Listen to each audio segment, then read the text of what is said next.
בואו נבחר שחקן מצטיין. שתיחפים, פילה.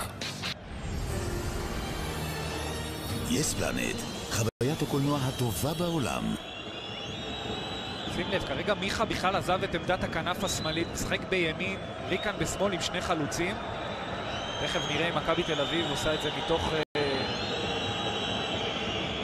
שינוי מערך, או שפשוט מיכה נשאר ללחוץ.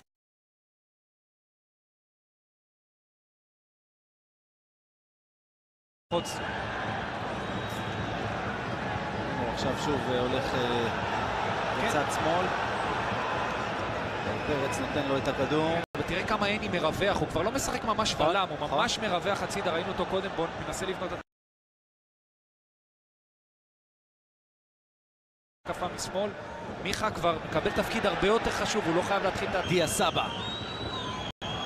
לקמן בא לעשות הגנה וחוטף, וסבא עושה עבירה של תסכול. מאוד קשה, כי נתניה ראה מירן לוי, כי חסר להם.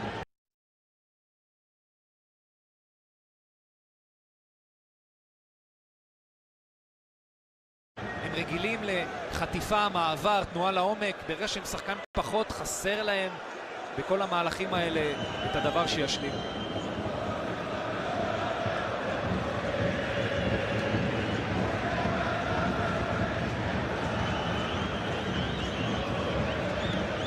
עם הכדור לדור מיכה. פרץ עכשיו. אתם לכם שבמשחק המקביל עדיין 0-0 בין הפועל באר שבע לבני יהודה. 5 דקות לסיום ההתמודדות. הנה עוד חטיפה.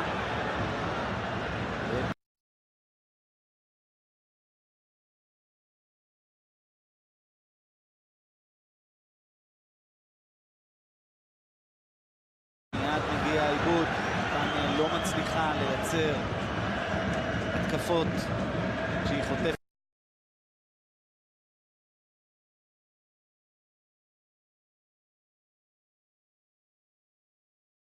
כדורים, וזה לא קורה הרבה שהיא חוטפת כדורים, אבל שוב, יש לה סיבות מקלות עם שחקן פחות. ייני עם הכדור לדור מיכה. לא נכונה, הם לא מייצרים מספיק.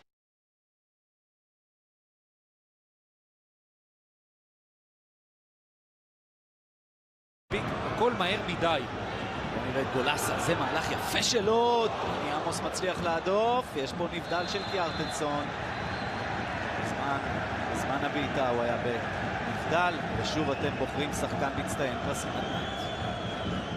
יותר ויותר אנשים מפסיקים לממן סוכן. תגדירו יותר. ועוברים ל9 מיליון.